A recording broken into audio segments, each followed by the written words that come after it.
இருக்கட்டும். என் லைஃப்பில் நடந்த எல்லா சாட்சியும் இதே இடத்துல இருந்து நான் நிறைய டைம் வந்து எல்லாருக்கும் ஷேர் பண்ணியிருக்கேன்.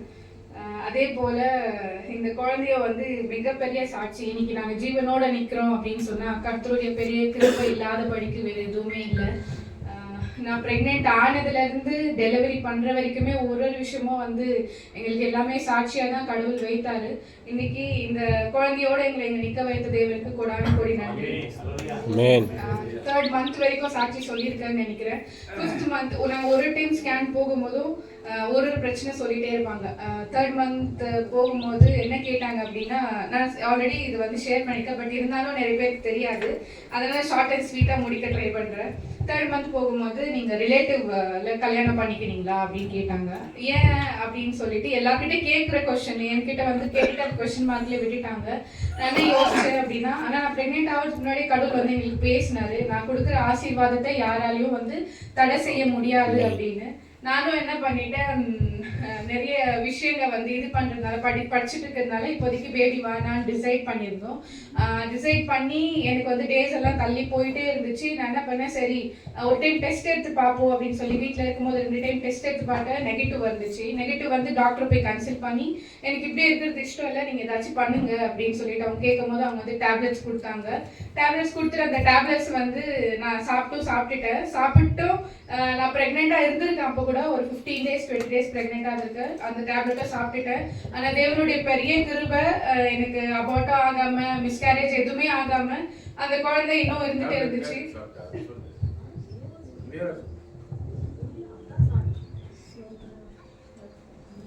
ஓகே, டேஸ் தள்ளி போகுதுனால நான் என்ன நினைச்சேன், ஓகே நம்மளுக்கு வந்து இர்ரெகுலர் பீரியட்ஸ் இருக்கும் போல அப்படின்னு சொல்லிட்டு சரி டெஸ்ட் பண்ணி பார்த்தும் நெகட்டிவ் வந்ததுனால நான் என்ன நினைச்சேன், ஓகே இர்ரெகுலர் பீரியட்ஸ் அப்படின்னு சொல்லிட்டு நான் டாக்டர் கன்சல்ட் பண்ணேன். டாக்டர் கிட்ட கேட்டேன் இந்த மாதிரி இருக்கு அப்படின்னு. அவங்க கேட்டாங்க எத்தனை நாளா இந்த மாதிரி இருக்குன்னா, நான் சொன்னேன் 70 to 80 days இந்த மாதிரி தான் இருக்கு அப்படின்னு.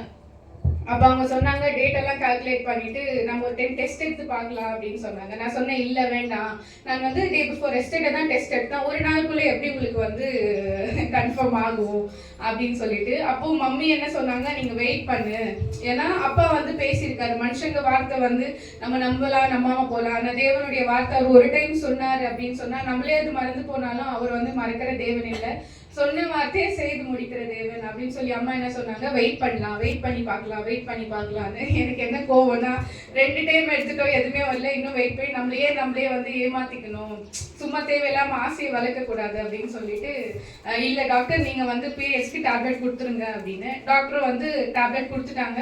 3 days டேப்லெட் கொடுத்தாங்க. 18 டேப்லெட்ஸ் என்னமோ 3 days சாப்பிடணும். நானும் என்ன பண்ணேன், கரெக்டாக டேப்லெட்ஸும் சாப்பிட்டேன். அவங்க சொன்னாங்க 3 days கழிச்சு உங்களுக்கு வந்து பீரியட்ஸ் வரும் அப்படின்னு. 3 days ஆச்சு, 1 week ஆச்சு, 15 days ஆச்சு. கரெக்டாக அது 20-25 days ஆகும்போது நான் வந்து ஒரு பிரைடல் புக்கிங் போயிட்டு வந்து வீட்டுக்கு வந்தோடனே எனக்கும் ஜெஸ்ஸிக்கும் உடம்பு சரியில்லாமல் போச்சு. அவளுக்கும் வாமிட் லூஸ் மோஷன், எனக்கு வாமிட் லூஸ் மோஷன், அவளுக்கு வந்து லூஸ் மோஷன் இருந்துச்சு. அப்போ அம்மா என்ன நினைச்சாங்கன்னா, ஒருவேளை நான் ப்ரெக்னெண்ட்டாக இருப்பேனோ அப்படின்னு சொல்லி அவங்களுக்கு ஒரு சின்ன டவுட் இருந்துகிட்டே இருந்துச்சு.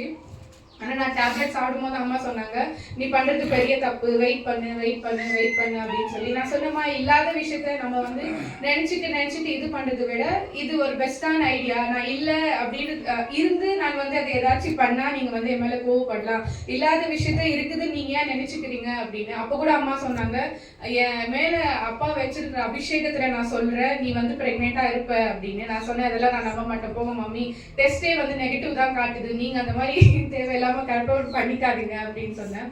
ஸோ 20 days ஆச்சு. அவளும் நானும் வந்து ஹாஸ்பிட்டல் போனோம். ஹாஸ்பிட்டல் போய் டேடி கிட்ட சொல்லி இந்த மாதிரி இருக்கு மெடிக்கல் ஷாப்ல வந்து அதுக்கும் டேப்லெட் சாப்பிட்டுட்டேன். ஏதோ டேப்லெட் கொடுத்தாங்க, டே அண்ட் நைட், அந்த டேப்லெட்டும் சாப்பிட்டேன் நான். ஆனால் ப்ரெக்னெண்ட்டாக இருக்கிறது அப்போ வரைக்கும் எனக்கு தெரியாது. 2 நாள் ஆச்சு, ஜெஸ்ஸிக்கு சரியாயிடுச்சு. 3ஆவது நாள் நான் ரொம்ப சிக்காயிட்டேன்.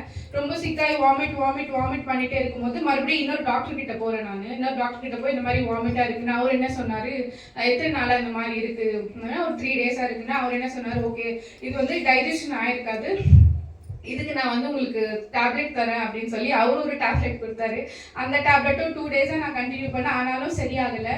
லாஸ்ட்டாக தேர்ட் டே டேப்லெட் எடுத்து தேர்ட் டே நான் என்ன பண்ணுறேன்னா திருப்பி எனக்கு வாமிட் ஸ்டாப் ஆகாமல் வாமிட் வந்துட்டே இருந்துச்சு. அம்மா வந்து ஜஸ்ட் என்ன பண்ணாங்க, இது வந்து எனக்கு டவுட்டாகவே இருக்குது, நம்ம வந்து டெஸ்ட் பண்ணி பார்ப்போம் அப்படின்னு. நான் சொல்கிறேன், அம்மா வந்து நர்ஸாக இருந்தாங்க, எத்தனையோ வருஷத்துக்கு நர்ஸாக இருந்தாங்க, அவங்களுக்கு தெரியாத விஷயம் எதுவும் இல்லை. ஜெஸ்ஸியும் வந்து இந்த பயாலஜி சயின்ஸ் படிச்சிருந்தாலும் அவருக்கும் எல்லாமே தெரியும். நான் வந்து ஜெஸ்ஸியை கேட்குறேன், உங்களுக்கு கொஞ்சம் கூட அறிவு இல்லையா, சயின்ஸ் தானே படிக்கிற, டெஸ்ட்டே வந்து நெகட்டிவ் சொல்லுது, அப்போ எப்படி நீங்கள் இருக்கோம் அப்படின்னு நம்புறீங்க, நீங்கள் படிச்சிங்க உங்களுக்கு தெரியாதா, நான் அட்லீஸ்ட் காமர்ஸ் படித்தேன், எனக்கு இவ்வளோ நாலேஜ் இருக்குது, உங்களுக்கு கூட அவளுக்கு தெரியலையா அப்படின்னு. அம்மாவை கூட நான் கோவத்தில் வந்து கேட்டுட்டேன், அம்மா உங்களுக்கு கொஞ்சம் கூட இது இல்லையா, இத்தனை வருஷம் நீங்கள் வேலை செஞ்சதுன்னு சொல்கிறீங்க, என்ன வேலை செஞ்சீங்க அப்படின்னு. அப்போ கூட அம்மா எனக்கு சொன்ன வார்த்தை, நீ பாரு, நான் செய்கிற ஊழியத்து மேலே சாட்சியாக சொல்கிறேன், தேவன் வந்து அற்புதத்தை செய்வார், அந்த பேபி வந்து மிராக்கிள் பேபியாக இருக்கும் அப்படின்னு சொல்லிட்டு. ஸோ நான் டேப்லெட் சாப்பிட்டேன். அம்மா வந்து பார்த்துட்டே இருந்தேன், என்ன சொன்னாங்க, நம்ம ஒரு டெஸ்ட் எடுத்து பார்க்கலான்னு. அதுக்கும் நான் வந்து ரொம்ப இது பண்ணேன், வேணாம், இல்லாத விஷயத்த நீங்கள் ஏன் வேணும்னு இது பண்ணுறீங்க, விட்டுருங்க அப்படின்னு. அம்மா சொன்னாங்க, இல்லை நான் டெஸ்ட் எடுத்து பார்க்கலாம் அப்படின்னு. எனக்கு என்னென்னா இல்லாத விஷயத்த திருப்பி இவங்க ஏமாற தான் போகிறாங்க அப்படின்னு சொல்லி டெஸ்ட் எடுத்து பார்க்குறோம். டெஸ்ட் எடுத்துட்டு பார்த்துட்டு ஃபஸ்ட்டு கோடு வந்து சீக்கிரமாக வந்துருச்சு, இன்னொரு கோடு வர்றது கொஞ்சம் லேட் ஆச்சு. ஜெஸ்ஸியும் மம்மியும் ஆப்போசிட்டில் நின்றுட்டு இப்படி அப்படின்னு ஒருத்தர் பார்த்து சொல்கிறாங்க. அவ்வளோ சீக்கிரம் நான் பார்த்தா அதில் வந்து டபுள் கோடு வந்துருந்துச்சு. ஸோ நான் பார்த்துட்டு அம்மா கிட்ட நான் எதுவுமே பேசலை, சைலண்டாக வந்து உட்காந்துட்டேன். அதுக்கப்புறம் அம்மா ஜெஸ்ஸி பார்த்துட்டு ரொம்ப சந்தோஷப்பட்டாங்க. நாங்கள் ஃபஸ்ட்டு பயந்த விஷயம் என்னன்னா, இவ்வளோ டேப்லெட் சாப்பிட்டுட்டேன், ஸோ பீரியட்ஸ்க்கும் நான் டேப்லெட் சாப்பிட்டுட்டேன், இது குழந்தை எப்படி இருக்குமோ தெரியலையே அப்படின்னு சொல்லி ஃபஸ்ட்டு டாக்டர் போய் கன்சல்ட் பண்ணி அங்கேயும் டெஸ்ட் எடுக்கிறாங்க. அங்கேயும் சொல்கிறாங்க இது பாசிட்டிவ் தான், இவங்க ப்ரெக்னெண்ட்டாக இருக்காங்க அப்படின்னு. ஸோ ஃபஸ்ட்டு ஸ்கேன் எழுதி கொடுக்குறாங்க 6 வீக்ஸில். 6 வீக்ஸ் 4 டேஸ் போய் ஸ்கேன் எடுக்கிறோம். நாங்கள் வந்து ஜபிச்சுட்டே இருக்கோம், ஏசப்பா எனக்கு தெரியாதுதான் நான் சாப்பிட்டேன், வேணும் அப்படின்னு இருந்து தெரிஞ்சு நான் வந்து இந்த குழந்தை வேணான்னெல்லாம் நான் சாப்பிடல, இது உங்களுக்கே தெரியும். இந்த குழந்தை வந்து நீங்கள் கொடுத்த குழந்தை, ஒரு குறையும் இல்லாமல் நீங்கள் தான் வந்து எல்லாமே நார்மலாக இருக்கிற மாதிரி செய்யணும் அப்படின்னு சொல்லிட்டு ஜெபிச்சுட்டே உள்ளே போகிறோம். ஸ்கேனுக்கு நான் நெக்ஸ்ட் வெயிட் பண்ணிட்டேன். நெக்ஸ்ட் நான் தான் போனேன். அப்பவும் நான் ப்ரேயர் பண்ணுறேன், மனசில் ஜெபிச்சுட்டே இருக்கேன், ஏசப்பா உங்களுடைய சித்தத்துக்கு நான் ஒப்பு கொடுக்குறேன், ஏசப்பா என்னுடைய வாழ்க்கையில் நீங்கள் எது செஞ்சாலும் அது நன்மைக்காக தான் இருக்கும் அப்படின்னு சொல்லி நான் ஸ்கேனுக்கு போய் படுக்கிறேன். ஃபர்ஸ்ட் அந்த டாக்டர் செக் பண்ணிட்டு என்ன சொன்னாங்க, உங்க பேபிக்கு எந்த ப்ராப்ளம் இல்லைம்மா, பேபிக்கு ஹார்ட் பீட் நல்லா இருக்கு அப்படின்னு சொன்னாங்க. நாங்கள் பயந்த விஷயம் என்ன அப்படின்னா, இவ்வளோ டேப்லெட் சாப்பிட்டுட்டேன், இவ்வளோ ட்ராவலே எனக்கு அதிகமாக இருந்துச்சு, ஏதாச்சும் இருக்குமா, மிஸ்கேரேஜ் மாதிரி ஆயிடுமா, என்னதான் இருந்தாலும் அது பயமா இருந்துட்டே இருந்துச்சு. இப்போ டாக்டர் சொன்ன அப்புறம் வந்து ஃபர்ஸ்ட் நான் வந்து டாக்டர் சொல்லிட்டே இருக்காரு, நான் என் வாயிலிருந்து வந்த வார்த்தை வந்து ஏசப்பா உனக்கு நன்றி அப்படின்னா. அப்போ ஃபர்ஸ்ட் ஸ்கேன் மட்டும் தான் எங்களுக்கு சந்தோஷத்தை கொடுத்துச்சு. செகண்ட் ஸ்கேனுக்கு போனோம். செகண்ட் ஸ்கேன்லையும் ப்ராப்ளம். ஃபிஃப்த் மந்த் ஸ்கேன் போனோம். 5th மந்த் ஸ்கேன் போகும்போது என்ன சொன்னாங்க, தண்ணி அதிகமாக இருக்கு அப்படின்னு சொன்னாங்க. தண்ணி அதிகமாக இருந்தால் சுகர் வரலாம் அப்படின்னு. நான் மறுபடியும் சுகர் டெஸ்ட்டும் போய் எடுத்து பார்த்தேன். சுகர் வந்து பார்டர் லைனில் தான் இருந்துச்சு, ஆனால் சுகர் வந்து எனக்கு எதுவுமே இல்லை. அப்போ தண்ணி கொஞ்சம் கம்மியாக குடிக்கிறதுக்கு வந்து ஸ்டார்ட் பண்ணேன். ஏதோ அட்வைஸ் பண்ணாங்க. ஆனால் நான் சொன்ன ஒரே விஷயம்னா, எசப்பா இது நீங்கள் குடிச்சீங்க, எவ்வளோ பிரச்சனை வந்தாலும் எங்களை நீங்கள் சாட்சியாக நிற்க வைக்கிறதுக்கு வல்லமையுள்ள தேவனாக இருக்கிறீர் அப்படின்னு சொல்லி. ஸோ 7th மந்த் ஸ்கேன் போனோம். அப்போது ஏதோ சொன்னால் எனக்கு ஞாபகம் இல்லை. ஆனால் ஒரு டைம் நாங்கள் ஸ்கேன் போகும்போது பிரச்சனை இருந்துகிட்டே இருந்துச்சு. அப்புறமா 9th மந்த் ஸ்கேன் போகிறோம். நாங்கள் போகும்போது அவங்க ஸ்கேன் பண்ணிட்டு என்ன சொல்கிறாங்க, தண்ணி வந்து ரொம்ப கம்மியாக இருக்குது அப்படின்னு. 17 பாயிண்ட் சம்திங் இருக்குன்னா, ஆனால் எனக்கு வந்து இருந்தது 6.4 6.6 சம்திங் இருந்துச்சு. அப்போவும் நான் சொல்கிறேன், ஏசப்பா நீங்கள் வந்து எங்களை சாட்சியம் இருக்க வைக்க போகிறீங்க, உங்களுக்கு நன்றி நன்றி நன்றி அப்படின்னு. 3rd மந்த் ஸ்கேன் பண்ணும்போது லோ லைன் பிளசண்டா அப்படின்னு சொன்னாங்க. லோ லைன் பிளசண்டா இருக்கும்போது மிஸ்கேரேஜ் ஆகிறதுக்கும் சான்சஸ் இருக்கு அப்படின்னு சொல்லி அதுக்கும் டேப்லெட் கொடுத்தாங்க. ஆனாலும் நான் சோர்ந்து போனேன், மம்மியும் கொஞ்சம் வந்து தளர்ந்து போனாங்க, ஏன்னா இப்படி எல்லாம் ஆகுது அப்படின்னு சொல்லி, ஏதாச்சும் ஆயிடுமோ அப்படின்னு. நான் அதை ஆல்ரெடி சாட்சி ஷேர் பண்ணியிருக்கேன். தேவன் நம்மளுடைய வாழ்க்கையில எது கொடுத்தாலும் எதை செஞ்சாலும் அது நன்மைக்கா இருக்கும், நமக்கு தேவையான நேரத்தில் அது வந்து யூஸ்ஃபுல்லா இருக்கும் அப்படின்ற மாதிரி ப்ரேயரால வந்து மகி எனக்கு கடவுள் கொடுத்தாரு. நான் வந்து டவுன் ஆன டைம்லலாம் வந்து ஸ்பிரிச்சுவல் லைஃப்ல டவுன் ஆன டைம்லலாம் இவங்க தான் வந்து பூஸ்ட் பண்ணாங்க.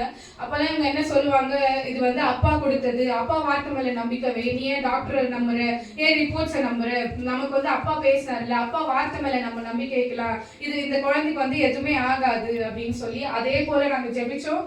தேவன் அந்த பிளசண்டாவை கூட 5th month 7th month scan பண்ணும்போது பிளசண்டா மேலே போகவும் கிருபை செஞ்சாரு. 9th month ஸ்கேன் இப்படி சொன்ன அப்புறம் நாங்கள் என்ன பண்ணோம், ஏசப்பா இதுக்கு மேலே எது நடந்தாலும் உங்களுக்கு நன்றி, நீங்கள் சாட்சியா நிறுத்த வைக்குவேன்னு சொல்லிட்டீங்க, நீங்கள் சாட்சியா நிறுத்துவீங்க அப்படின்னு சொல்லி அப்போ கூட எனக்கு என்ன இருந்துச்சுன்னா நார்மல் டெலிவரி தான் ஆகும் அப்படின்னு மனசில் வந்து ஃபிக்ஸ் பண்ணி வச்சுட்டு இருந்தேன். நான் ப்ரேயர் பண்ணும்போது அப்பா என்கிட்ட பேசுவார், நீ நார்மல் டெலிவரிக்காக வந்து கேட்டுட்டு இருக்க, ஜெபிச்சுட்டு இருக்க அப்படின்னு சொல்லி அது கொஸ்டின் மார்க்லேயே விடுவார். அப்போல்லாம் நான் யோசிக்கும், ஒருவேளை நீங்கள் வந்து என்னுடைய விசுவாசத்தை சோதிக்கிறீங்களாப்பா, ஆனாலும் நான் வந்து விசுவாசிக்கிறேன் எனக்கு நார்மல் டெலிவரி ஆகும் அப்படின்னு. லாஸ்ட் மினிட் வரைக்கும் 9th month ஸ்கேன் ரிப்போர்ட் எடுத்துட்டு போய் 3 டாக்டர் நாங்கள் பார்க்குறோம். ஃபர்ஸ்ட் ஒரு டாக்டர் பார்த்த அப்புறம் அவங்க வந்து வாட்டர் லெவல் இன்க்ரீஸ் ஆகிறதுக்கு ஒரு பவுடர் கொடுத்தாங்க. பவுடர் 2 நாள் குடிச்சிட்டு நான் பெரிய டாக்டரை போய் ஒரு டைம் பாரு அப்படின்னு சொன்னாங்க. அவங்கள போய் பார்க்கும்போது வேற டாக்டர் இருந்தாங்க, நான் ரெகுலராக பார்க்குற டாக்டர் இல்லை. அந்த டாக்டர் என்ன சொன்னாங்க, ஒரு வாரம் வெயிட் பண்ணலாம், இது வந்து 37 வீக்ஸ் ஆயிருக்கு, மேபி எப்போ வேணாலும் பெயின் வரலாம், தண்ணி கம்மியாக இருக்கிறதுனால மூமெண்ட்ஸ் வந்து கம்மியாக இருந்தாலும் நீ இமீடியட்டாக வந்து ஹாஸ்பிட்டல் வரணும், நீ இமீடியட்டாக வந்த உடனே நான் உங்களுக்கு வந்து சி செக்ஷன் பண்ணுவோம், ஆப்ரேஷன் பண்ணியே ஆகணும் அப்படின்னு சொல்லி. அப்போ கூட நான் வந்து மனசில் என்ன நினைக்கிறேன்னா, ஏசப்பா இதுவும் நன்மைக்கு தான், நீங்கள் வாழ்க்கையில் எது செஞ்சாலும் நன்மைக்கு தான், ஆனாலும் இன்னும் நான் வந்து நார்மல் டெலிவரிக்கு தான் எக்ஸ்பெக்ட் பண்ணுறேன், நீங்கள் செய்வீங்க அப்படின்னு சொல்லிட்டு. அப்புறம் பிளட் டெஸ்ட் எடுக்கணும்னு சொல்லி அங்கே போயிருந்தோம். அங்கே போயிருக்கிற டைமில் நான் லேப்குள்ளே இருந்தேன், அம்மா வெளியே இருந்தாங்க. அங்கே தெரிஞ்ச நர்ஸ் ஒருத்தங்க இருந்தாங்க, அவங்க அன்னைக்கு இல்லை. அவங்க கிட்ட அம்மா பேசும்போது அவங்க ரிப்போர்ட்ஸ் எல்லாம் அனுப்பி டாக்டர் இல்லாததுனால த்ரூ நர்ஸ் வந்து நாங்கள் டாக்டரை காண்டாக்ட் பண்ணோம். வாட்ஸ்அப்பில் ரிப்போர்ட் எல்லாம் அனுப்பிச்சப்பறம் அவங்க சொன்ன விஷயம் என்ன அப்படின்னா, நார்மல் டெலிவரிக்கு சான்ஸே இல்லை ஆண்டி, நீங்கள் வந்து சி செக்ஷன் தான் இமீடியட்டாக பண்ணணும். ஏன் அப்படின்னா தண்ணி வந்து ரொம்ப கம்மியாக இருக்குது, பேபி வெயிட்டும் வந்து 2.3 kgs மட்டும் தான் இருந்தால், நீங்கள் வந்து எதுவுமே டிலே பண்ணக்கூடாது, டிலே பண்ணால் பேபி உயிருக்கு வந்து ஆபத்தாகும் அப்படின்னு சொன்னாங்க. ஆனாலும் நாங்கள் ஜெபிச்சோம், ஏசப்பா உங்களுடைய சித்தத்தை நீங்கள் எங்கள் வாழ்க்கையில் நிறைவேற்றுவீங்க, உங்களுடைய சித்தத்தின் மேலே உங்களுடைய வார்த்தையின் மேலே எங்களுடைய நம்பிக்கை நாங்கள் வைக்கிறோம், நீங்கள் எது செஞ்சாலும் நன்மைக்கு தானே. அந்த லேப் கிட்ட நின்று நான் வந்து அம்மா கிட்ட அழுகுறேன், அப்பா வந்து இது வரைக்கும் எல்லாமே செஞ்சாரு, ஆனால் நான் இது வரைக்கும் அந்த நார்மல் டெலிவரிக்கு எதுதான் எக்ஸ்பெக்ட் பண்ணுறேன் எனக்கு தெரியல, ஆனால் அப்படிதான் ஆகணும் அப்படின்னு. அம்மா வந்து என்ன சொன்னாங்க, இல்லை இது வந்து சி செக்ஷன் தான் ஆகும், நார்மல் டெலிவரி சான்ஸ் இல்லை அப்படின்னு சொன்னாங்க. அப்போ நான் வந்து அம்மா பேசிட்டே இருக்காங்க, நான் அப்பா கூட வந்து சண்டை போட்டுட்டு இருக்கேன், ஏசப்பா இந்த மாதிரி என் வாழ்க்கையில எல்லாம் நடந்த விஷயம் வந்து ஒன்றுன்னா நான் ஈஸியாக வந்து என் லைஃப்ல எதுவுமே என் லைஃப்ல ஈஸியா நடக்கல. உன்னுக்கும் நான் போராடி கஷ்டப்பட்டு அவமானப்பட்டு வேதனைப்பட்டு ஒரு விஷயமே என் லைஃப்ல அப்படிதான் நடந்துச்சு. இதுல கூட எனக்கு வந்து ஒரு பக்கம் சந்தோஷம் இருந்தாலும் ஒரு பக்கம் கஷ்டமா இருக்கு ஏசப்பா அப்படின்னு சொல்லி நான் டிசைட் பண்ணேன்னா, ஓகே ஏசப்பா என் மனசை நீங்க தைரியப்படுத்துங்க. சி செக்ஷன் அப்படின்னா என் மைண்ட்ல இருந்த விஷயம் என்னன்னா, எனக்கு அந்த பெயினோ ஸ்டிச்சஸ் பெயினோ அதுக்கப்புறம் எப்படி இருக்கும் அதெல்லாம் இல்லை, பேக் பெயின் வரும் அப்படின்னு சொல்லி தான் நார்மலா எல்லாமே ஸ்டேட்மெண்ட் சொல்லுவாங்க. அதுதான் இருந்துச்சு. ஓகே லைஃப்லாம் நம்மளுக்கு வந்து பேக் பெயின் இருந்துருமா, ஏசப்பா எனக்கு அது வேண்டாம் அப்படிதான் இருந்துச்சு.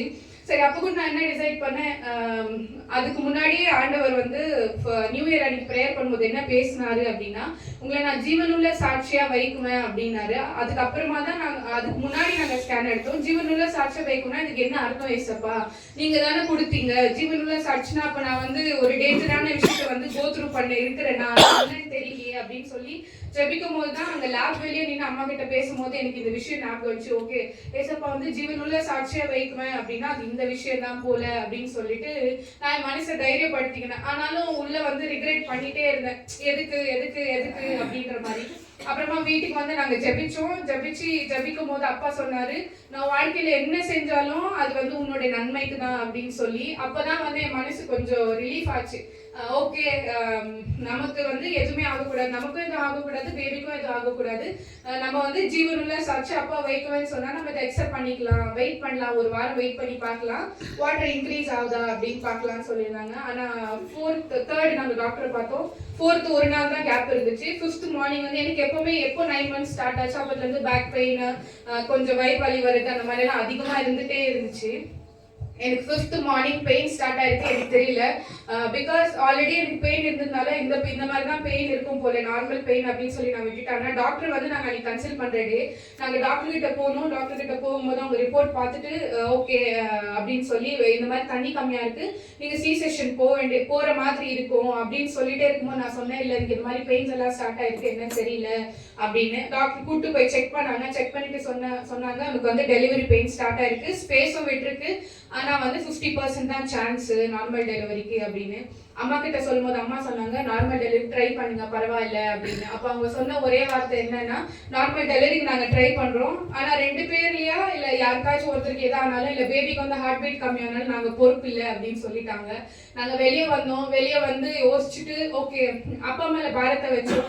இசப்பா நீங்கள் எது செஞ்சாலும் நன்மைக்கு தான், நீங்கள் சாட்சியா நிற்க வைக்க போறீங்க, நன்றின்னு. அம்மா என்கிட்ட கேட்டாங்க. ஃபர்ஸ்ட் வரைக்கும் நான் சி செக்ஷன் வேணாம் தான் சொல்லிட்டு இருந்தேன். அம்மா வந்து கேட்டாங்க பண்ணிக்கிறியா இந்த மாதிரி சொல்றாங்களே அப்படின்னு சொல்லிட்டு. நான் சொன்னேன் சரிம்மா நான் பண்ணிக்கிறேன். அந்த தைரியம் வந்து உண்மையா சொல்றேன், ஆப்ரேஷன் எனக்கு பயமா தான் இருந்துச்சு, எப்படி இருக்குமோ தெரியல ஏசப்பான்னு. ஆனா அந்த தைரியம் எங்க இருந்தா எனக்கு வந்துச்சோ தெரியல. ஓகேன்னு சொல்லிட்டேன். இமீடியட்டா நாங்க 11:30க்கு ஹாஸ்பிட்டல் போறோம். அன்னைக்கு 5th ஈவினிங் 5 o'clock வந்து ஆப்ரேஷன் பண்றாங்க. ஆப்ரேஷன் கூட எல்லாம் ரெடி பண்ணி வச்சுட்டு ஆப்ரேஷன் தேட்டருக்குள்ள உள்ள கூட்டு போறாங்க, யாரும் அலவுட் இல்லை. ஆனா எங்க ஃபேமிலி டாக்டர் வச்சலா மட்டும் கூட இருக்கு. ஆண்டவர் கிருபை செஞ்சார், யாருக்கும் அந்த மாதிரி நடக்காது, ஆனா எனக்கு அந்த மாதிரி நடந்துச்சு. அவங்க கூட இருந்ததுனால அட்லீஸ்ட் நான் கொஞ்சம் தைரியமா இருந்தேன். என்ன 4 o'clock ஆப்ரேஷன் தேட்டருக்குள்ள கூட்டு போனாங்க. 1 hour வந்து என் கூட யாருமே இல்லை, என்னை மட்டும் படுக்க வச்சுட்டு ஏதோ ப்ரிப்பேர் பண்ணிட்டு இருந்தாங்க, வராங்க போறாங்க. எனக்கு பயம். இதுக்கு முன்னாடி நான் யார்கிட்டயும் டிஸ்கஸ் பண்ணதில்லை, இது எப்படி இருக்கும், என்ன மாதிரி செய்வாங்க. அந்த மாதிரி உள்ள போற அந்த லைட்டு, அந்த ரூம் எல்லாமே பார்க்கும்போது ரொம்ப பயம் ஆயிடுச்சு. ஒரு பக்கம் என்னன்னா பிபியும் அதிகமா ஆகக்கூடாது, ஏதாச்சும் பிரச்சனை வந்துடும் அப்படின்னு. அப்போ நான் வந்து ஜெபிச்சுட்டே இருக்கேன், ஏசப்பா நீங்க தான் என் கூட இருக்கணும், இந்த ரூம்ல யாருமே இல்லை, ஆனா நீங்க என் கூட இருக்கீங்க, உங்களுடைய தேவ தூதர்கள் வந்து நீங்க இந்த ரூமை சுத்தி வைத்திருக்கீங்க ஏசப்பா, என்னை வந்து நீங்க பாதுகாத்து கொண்டே இருக்கிறீங்க அப்படின்னு சொல்லி ஜெபிச்சுட்டே இருந்தேன். அப்புறம் அனஸ்தீஷியா டாக்டர் வந்தாங்க. டாக்டர் வந்து நான் கொஞ்சம் பேனிக்கா இருக்கிறது அவர் வந்து நோட் பண்ணிட்டு கேட்டாரு, ஏமா ஒரு மாதிரி இதுவா இருக்கு, ஒன்றும் இல்லை சின்ன ஆப்ரேஷன் தான், நீ ரிலாக்ஸா படுத்துக்கோ அப்படின்னு சொன்னாரு. அதுக்கப்புறம் என்ன ஏசப்பாவா கும்பிடுறது அப்படின்னு கேட்டாரு. ஆமா அப்படின்னு சொன்னேன். அப்போ அவர் சொன்னாரு, ஏசப்பாவை நினைச்சுக்கோ, சோத்திரம் சொல்லு, ஏசப்பா வந்து உன் கூடவே இருக்காரு, நீ வந்து எதுக்கும் பயப்படாத அப்படின்னு சொல்லி நானும் கண்ணு மூடிட்டே ஜெபிச்சுட்டே இருக்கேன். அப்புறம் அனஸ்தீஷியா கொடுத்தாங்க, கொடுத்துட்டு ஆப்ரேட்டும் பண்ணாங்க. எல்லாம் பண்றது எனக்கு ஃபீல் ஆச்சு, ஆனால் பெயின் தெரியல. பேபியை வெளியே எடுத்தாங்க. வெளியே எடுத்துட்டு என்கிட்ட காட்டிட்டு என்ன பேபி பாரு அப்படின்னு சொன்னாங்க. நான் சொன்ன பாய் பேபி அப்படின்னு சொல்லி நான் கொஞ்சம் எமோஷனல் ஆயிட்டேன். ஆல்ரெடி எனக்கு சொன்னாங்க பேபி நாங்கள் காட்டுறோம், இந்த எமோஷனல் ஆகுது அந்த மாதிரிலாம் பண்ணாத, நார்மலாக இரு, ரிலாக்ஸ்டாக இரு அப்படின்னு. நான் வந்து பேபியை பார்த்தோன்னே கொஞ்சம் எமோஷனல் ஆயிட்டேன். டாக்டர் வந்து நான் எமோஷனல் ஆனதை பார்த்துட்டு எனக்கு வந்து கண்ணெல்லாம் மேலே போயிடுச்சு. அப்போ வரைக்கும் ஓகே பேபி வந்து வெளியே வந்துட்டான் அப்படின்னு சொல்லி மனசு கொஞ்சம் இதுவாக இருந்தாலும் என்னை பற்றி நான் யோசிக்கல. ஆப்ரேஷன் நல்லா வெடி நடக்குமா, நல்ல மாதிரி நம்ம வெளியே போயிடுவோம், அந்த தாட்டெல்லாம் இருந்தே இல்லை. பேபி மட்டும் வெளியே வந்தா போதும், நல்ல மாதிரி வெளியே வந்தா போதும் அப்படின்னு தான் இருந்தேன். அவன் எடுத்துட்டு அவனை இது பண்ணிட்டே இருந்தாங்க. எனக்கும் ஸ்டிச்சஸ் க்ளீன் பண்ணிட்டு ஸ்டிச்சஸ் போட்டு ஸ்டார்ட் பண்ணுறாங்க. என் கண்ணெல்லாம் மேலே போயிடுச்சு. நான் எமோஷனல் ஆனதால பிபி வந்து அதிகமாகிட்டு கண்ணெல்லாம் மேலே போயிட்டு டாக்டர் சொல்கிறாங்க பேச்சு கொடுங்க, ஏதோ ஆகுது அந்த பொண்ணுக்கு அப்படின்னு சொல்லி என்னை வந்து ஷோல்டர் மேலே தட்டிட்டு ஏச்சுக்கோ, பேசு, என்ன ஆகுது உனக்கு, என்ன ஆகுது, பேபி நல்லா இருக்கிறான் பாரு, அங்கே பாரு பேபி அங்கே தான் இருக்குது அப்படின்னு சொல்லிட்டே இருக்காங்க.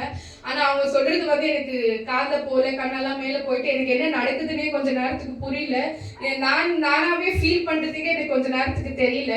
அப்புறம் டாக்டர் வந்து பார்த்துட்டு 2 பக்கமும் இன்ஜெக்ஷன் போட்டாங்க. இன்ஜெக்ஷன் போட்டு எனக்கு கொஞ்சம் ரிலாக்ஸ் ஆன மாதிரி இருந்துச்சு. அப்போ நான் நினைச்சேன் ஓகே நம்ம கதை முடிஞ்சிச்சு, ஆப்ரேஷன் தியேட்டர் விட்டு வெளியே போகும்போது உயிரோட போக மாட்டோம் போல, இப்படிதான் இங்கே நம்ம வந்து உயிர் போயிடும். லாஸ்டா எல்லாரையும் வெளியே பார்த்துட்டு வந்தோம், அதுதான் எல்லாரையும் நம்ம லாஸ்டா பாக்குறது. இதுக்கு மேல நம்ம வந்து ஆப்ரேஷன் தியேட்டர் அவ்வளோதான் முடிஞ்சிச்சு கதை. வெளியே போகும்போது நம்ம வந்து டெட் பாடியா தான் போவோம் போல. அதெல்லாம் இப்போ வரைக்கும் மம்மி அவங்ககிட்ட நேரம் சொல்ல, இப்போதான் சாட்சியா சொல்றேன், அவ்வளோதான் முடிஞ்சிச்சு அப்படின்னு. அப்போ வரைக்கும் எனக்கு அந்த வார்த்தை வந்து மனசுல வந்துட்டே இருந்துச்சு, நான் வந்து உன்னை பலப்படுத்துவேன், ஜீவனுள்ள சாட்சியா நிற்க வைக்குவேன்னு சொன்னேன்ல, நீ வந்து பத்திரமா வெளியே போவ அப்படின்னு வந்து எனக்கு தாட் இருந்துட்டே இருந்துச்சு. ஆனாலும் இது மாம்சமான சரீரம் இல்லையா, எனக்கு வந்து என்ன தோணிட்டே இருந்துச்சுன்னா நம்ம வந்து உயிரோட வெளியே போக மாட்டோம், யாரையும் பார்க்க மாட்டோம், பேபி யார் பார்த்துப்பாங்க தெரியல, என்னமோ யோசிக்க ஆரம்பிச்சிட்டேன். அதுக்கப்புறம் இன்ஜெக்ஷன் போட்ட அப்புறம் கொஞ்சம் காமான அந்த ஸ்டிச் 1/2 hour போட்டு முடிக்கிற வரைக்கும் எனக்கு வந்து பாதி கான்சியஸ் தான் இருந்துச்சு. அப்புறமா ஜீவனுள்ள சாட்சியா அப்பா வந்து என்னையும் குழந்தையும் ஆப்ரேஷன் தியேட்டர் உள்ள வெளியே வர கிருபை செஞ்சாரு. இன்னைக்கு நாங்க நிற்கிறோம், உயிரோட நிற்கிறோம் அப்படின்னா அப்பாவுடைய பெரிய கிருபை. அப்பாவுடைய வார்த்தை வந்து நமக்கு வந்து அவர் சொன்னாலும் நம்ம மறந்து போனாலும் அவர் மறக்கிறது இல்லை. நீங்க ஜெபிச்ச ஜெபங்களுக்கு எல்லாருக்கும் ரொம்ப நன்றி. அப்பா எங்களை சாட்சியம் இருக்க வைக்க அதுக்கும் அப்பாவுக்கு ஒரு பெரிய நன்றி.